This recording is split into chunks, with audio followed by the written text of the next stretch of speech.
as Elon Musk continues to launch tens of thousands of low Earth orbiting satellites. I believe, watching and reading and listening to what he's doing, he intends to make current mobile telephony redundant and even fibre optic connections for the internet. Everything coming from space. But you guessed it, there's been no consideration whatsoever as to how this will affect our health. For 20 years, I've been helping people detect, protect from radiation from mobile phone masts, Wi-Fi, smart meters, etc. And I'm considered, therefore, one of the world's experts on the subject of health and mobile communications. But I have no idea whether this technology will make everything safer, although I doubt that very much, or at the other end of the scale, which is actually more likely than it being made safer, it may kill millions, maybe even billions of people. And nobody within the industry and nobody within the governing bodies has done any testing to see what the effects of this on human health will be.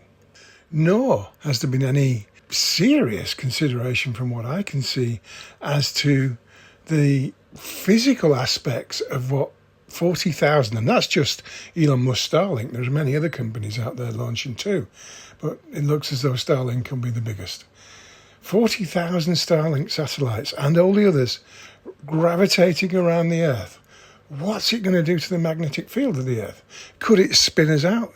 Remember, we've always marvelled, haven't we, at the fact that if the moon was an inch to the left or the right of where it is, the Earth would have been flooded. Could this amount of satellites change the way the Earth orbits?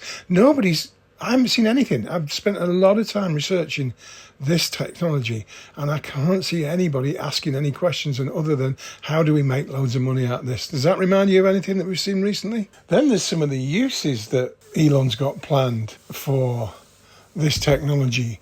He's developed it so that we're able to have high-powered internet beamed to us while we're moving around. So in trains, on planes, in cars, in lorries, in buses, we will have high-speed internet like never before. Now, we did some testing, or we didn't do the testing, but I witnessed some testing a couple of years ago of what goes on with the brain now when we drive a modern car with Wi-Fi, Bluetooth, etc.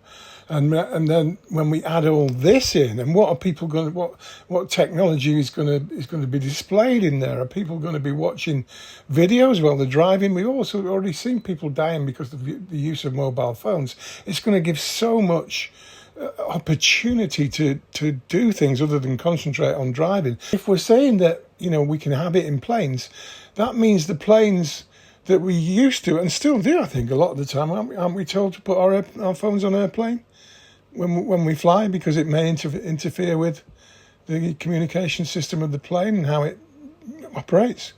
Well, you can't turn off Starlink and you'll be pretty close to it in your plane. Nobody's considering in any way, shape or form whether this stuff is going to be the greatest invention of mankind's history, or will it murder most of the planet. We really don't know.